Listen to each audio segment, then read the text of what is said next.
イルームサイレント追撃ダムドパンカー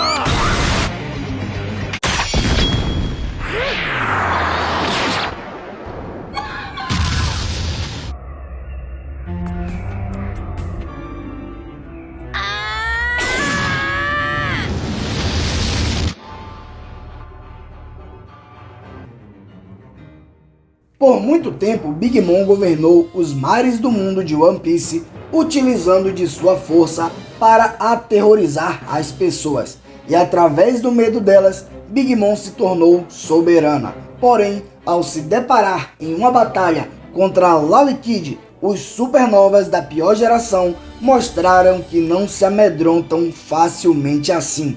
E utilizando do despertar de suas Akumas no Mi e de suas coragens, Law e Kid conseguiram derrotá-la e finalmente iniciaram uma nova era livre da opressão de Big Mom.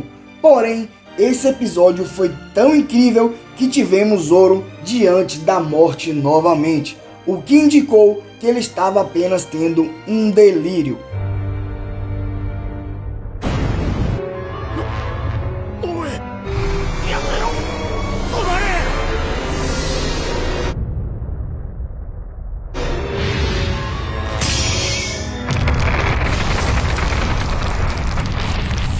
Ver Big Mom falando a respeito do tesouro One Piece pode ter nos dado mais uma dica do que ele pode ser.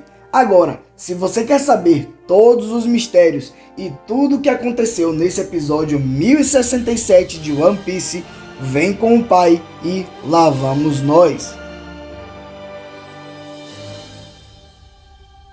Salve família, Salmo Souza na área! E aí, como é que vocês estão? Espero que todos vocês estejam muito bem e já me diz aí o que é que vocês acharam do episódio 1067 de One Piece. Como vocês viram, mais uma vez a Toei mandou bem e adaptou todo um capítulo do mangá e dessa vez foi o capítulo 1040. Ou seja, agora está faltando ser adaptado apenas 3 capítulos do mangá para a chegada de Luffy e Nika no anime.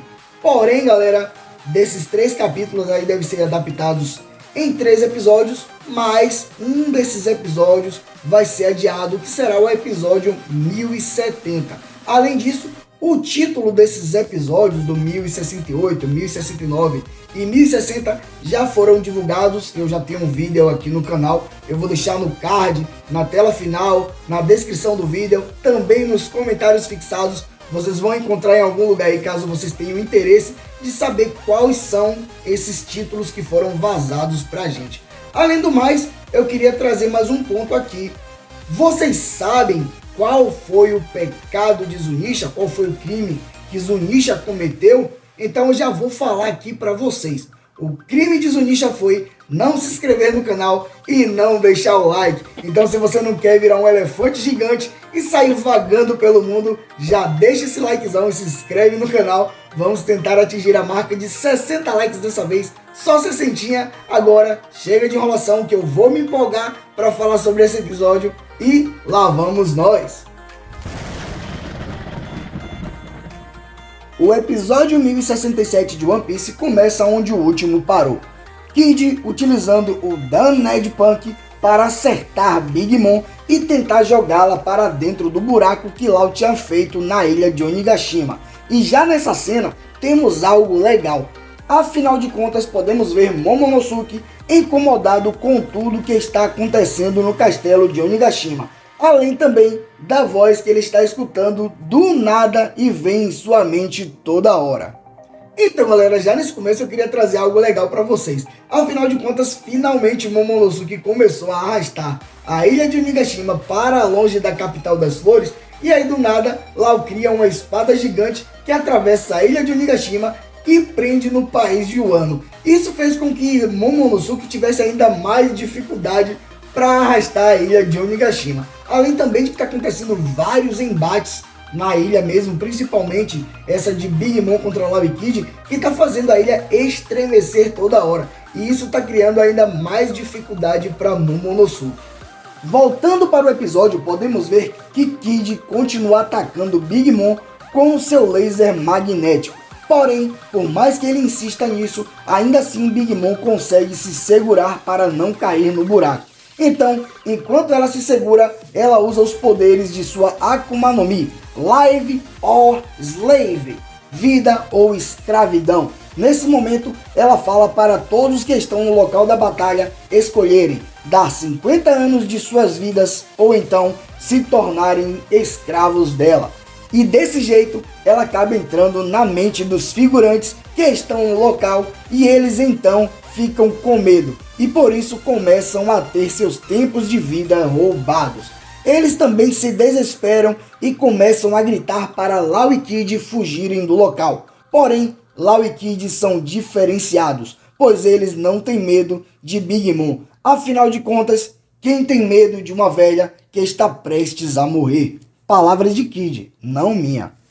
Então galera, mais uma vez eu queria destacar esses poderes da Akuma no Mi de Big Mom, porque fica parecendo que a velha tem energia infinita a depender do local em que ela estiver, porque ela pode ficar roubando o tempo de vida das pessoas. E a gente tem que levar em consideração que isso também é devido ao fato de Big Mom ser muito forte, porque se essa Akuma no Mi estivesse nas mãos de algum personagem fraco, não faria muita diferença, pois as pessoas não levariam aquela pessoa que tivesse os poderes dessa Akuma no Mi a sério e assim não teria medo dela. E dessa forma ela não teria como roubar os poderes de vida de outras pessoas. Então a Soru Soru no Mi ela é muito apelona a depender também do personagem em que seja o seu usuário. Voltando para o episódio, podemos ver que Law usa uma nova técnica chamada de Resala Silent, que na verdade é a criação de um local onde não pode ser emitido nenhum tipo de som naquele lugar. E ele então cria uma sala de silêncio que envolve Big Mom com essa técnica.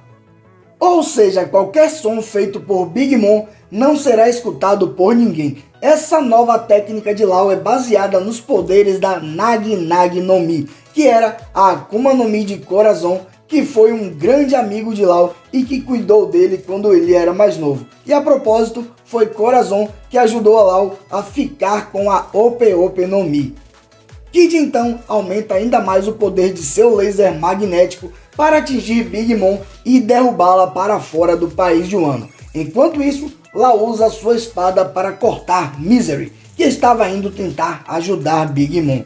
E se vocês notarem bem aí, na hora que Law ataca Misery, ele não usa nenhum tipo de poder da sua Akuma no Mi. Foi apenas um golpe cortante, simples, com a sua espada.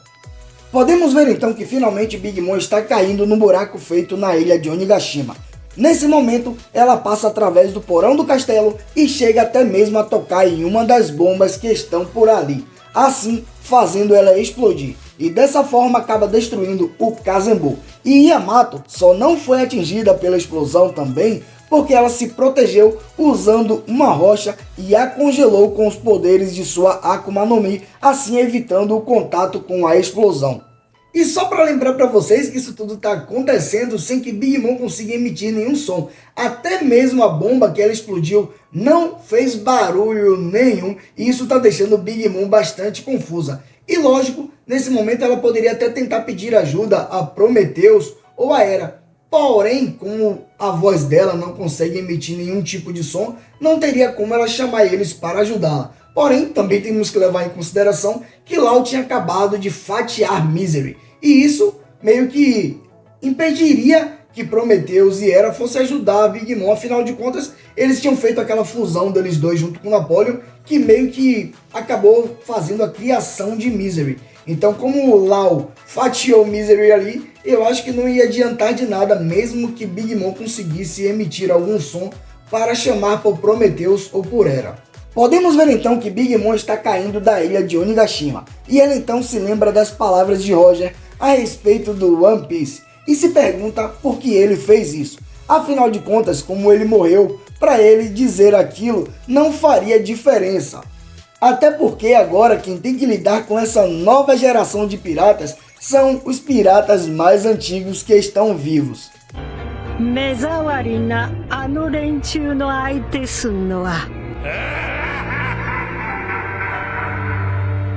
Essa cena eu achei genial, porque logo depois que Big Mom falou que quem tem que lidar com essa pivetada agora são eles, a Toei largou uma risada de Roger logo depois da frase de Big Mom, como se quisesse dizer: trolei, sacaneei todo mundo, vocês que se virem agora. Eu achei incrível, eu ri bastante na hora que eu vi essa cena. Continuando ainda na cena de Big Mom, podemos vê-la dizer algumas frases icônicas. Ela então pensa para si mesmo: ei, Roger, você está me ouvindo? Você deveria ter nos contado antes de morrer. O One Piece, ele existe mesmo? E o que é? Onde ele está? Ele também poderia ser encontrado nesse país, não é? Então, galera, notem que nessa cena aí, logo depois de Big Mom dizer essas palavras, podemos vê-la olhando para o país de Wano e também para o Festival da Capital das Flores. Porém, eu notei uma coisa bastante interessante aí e que talvez a Toei tenha dado um spoiler para nós. Uma das coisas que eu notei que aparece no campo de visão de Big Mom foi o Monte Fuji, que é o vulcão que fica localizado no país de Wano. Será que Big Mom largou alguma pista aí pra gente? Afinal de contas, o Monte Fuji é um dos poucos locais de Wano que ainda não foram explorados pelos Mugiwaras. Então, será que tem alguma coisa nele que faça relação ao One Piece? Afinal de contas, Big Mom pergunta para si mesma, como se ela quisesse perguntar para Roger, se tem alguma coisa do One Piece lá em Wano também. Então eu fiquei com isso na cabeça e estou me perguntando, será que Big Mom largou essa pérola aí pra gente? Afinal de contas, temos que lembrar também que foram os Kozuki quem construíram os Poneglyphs. Então, é mais uma pista aí, quem sabe a gente pode tentar desvendar isso depois para não deixar esse vídeo aqui muito longo.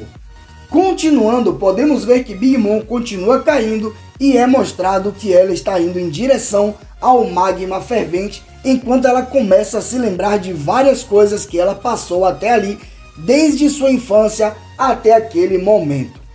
Mesmo Big Mom estando frustrada pela derrota, ainda assim ela diz que aquilo não será suficiente para matá-la e que Law e Kid ainda vão pagar por isso. Podemos ver então uma grande explosão no local e o narrador anuncia a derrota de Big Mom e em seguida vemos a comemoração dos piratas da Aliança e o narrador anuncia a vitória de Eustace, Capitão Kid e Trafalgar Law. Então, galera, só nessa cena aí eu queria pontuar 3 coisas. Primeiro, com esse flashback de Big Mom acontecendo, ficou parecendo, sabe o quê? Sabe aquele ditado que diz que sempre que você está prestes a morrer, passar um filme da sua vida em sua cabeça? Isso meio que deu a entender de que Big Mom ia morrer naquele momento. Eu fiquei pensando, poxa, será que a Toei vai fazer isso mesmo? Vai dar a entender de que Big Mom vai morrer? E logo em seguida vem a frase de Big Mom, que é o outro ponto, que é Big Mom dizendo que aquilo não será o suficiente para matá-la. Então isso me deixou meio confuso. Big Mom vai morrer, Big Mom vai continuar viva, mas para mim o ponto principal é: Big Mom tem a capacidade de criar homes. Por que é que ela não tentou criar um home de magma? Assim ela conseguiria sobreviver com facilidade. Não sei se isso poderá mostrar um dia no futuro no mangá, se aconteceu ou não. Se ela não teve a capacidade de criar esse home de magma, que pelo que eu entendi ela não conseguiu, provavelmente deve ser porque ela já não tinha mais força para isso. Ela já devia estar totalmente esgotada. Só se for essa questão para ela não ter criado esse home de magma, que era para mim a opção mais lógica para Big Mom ficar numa boa. Por mais que ela tivesse na sala do silêncio ali de lá, o Big Mom não precisaria falar o nome do home nem nada, só ela tirar um pouco do seu tempo de vida e jogar ali no local onde ela queria, no magma, e simplesmente criava um home de lava e assim ela poderia ficar tranquila. Pelo menos eu vi dessa forma. Eu não sei o que vocês acharam a respeito disso. Será que Big Mom realmente estava cansada e não tinha mais força para criar um outro home naquele momento? Voltando agora algumas cenas atrás, podemos ver Orochi junto com Hiyori disfarçada de Kon Murasaki. E Orochi está preocupado porque o castelo está começando a ser destruído graças à explosão que tinha acontecido mais cedo no arsenal de bombas.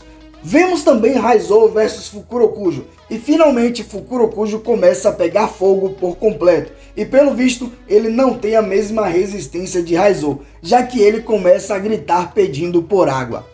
Agora, pra mim, uma das cenas mais icônicas desse episódio foi a cena de Zoro caindo no chão, e de primeira, parece que o ceifeiro não está mais diante dele, e logo em seguida o ceifeiro aparece para atacá-lo, mas ao usar sua foice, ele acerta o chão e Zoro acaba caindo de um penhasco. Porém, a cena fica transicionando entre Zoro aparecendo com a morte e Zoro apenas deitado desmaiado, o que pareceu que Zoro estava apenas tendo uma alucinação.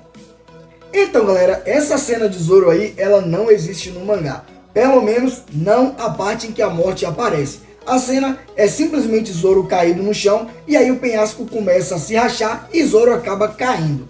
A parte que a morte aparece, a parte que esse ceifeiro aparece aí, não existe no mangá. Eu não sei se teve o aval de Oda, Oda simplesmente falar, não, ok, pode colocar essa cena aí, porque na verdade foi apenas um delírio de Zoro e nada mais. Pode ser que tenha tido o aval de Oda, ou até simplesmente a Toei colocou, afinal de contas a Toei já colocou várias cenas que não são canônicas e que tem como eles burlarem isso depois, que eu acredito que não vai fazer diferença. O importante é que eu achei essa cena bastante legal, de por mim a Toei traz sempre cenas assim, afinal de contas esse tipo de cena me pega de surpresa e acaba sendo uma surpresa boa, uma surpresa positiva, que eu achei bastante legal. Então, de por mim, a Toei pode fazer várias cenas assim, que pra mim vai ser excelente. Então, Toei, parabéns, vocês mandaram muito bem. E para finalizar o episódio, podemos ver que Yamato consegue se comunicar com Momonosuke através do buraco que tinha sido aberto por causa da bomba que abriu um buraco no porão do castelo de Onigashima. Momonosuke então já tinha notado que quem estava se comunicando com ele era Zunisha, e ele conta para Yamato que Zunisha está chegando em Wano, e que ele era o companheiro de Joy Boy que cometeu um crime há 800 anos atrás. Meus amigos, Luffy Nika está cada vez mais perto. E quando eu digo mais perto, eu quero dizer daqui a um mês mais ou menos. Mas se for comparar com o tempo que a gente esperou, né, um mês não é nada. Até porque vai ter esse episódio adiado. Então provavelmente daqui a um mês fechado aí deve estar aparecendo o Luffy Nika pra gente. Mas o jeito é esperar, né? E com relação a Zunisha, esse crime que ele cometeu, tem surgido bastante teoria ultimamente devido aos capítulos atuais do mangá. Quem sabe eu trago até algum vídeo aqui, eu já tenho um já específico sobre isso, não falo muito bem a respeito do pecado, eu vou deixar aí no card também caso vocês queiram dar uma conferida, mas é um vídeo que ficou bastante legal. Assim como eu espero de coração que vocês tenham gostado desse vídeo aqui, que eu fiz com muito carinho, eu fiz um resumão de tudo que aconteceu nesse episódio, e eu acho que agora eu não tenho mais nada para falar. Então, por enquanto isso é tudo, eu fico por aqui, um abraço e fica com Deus.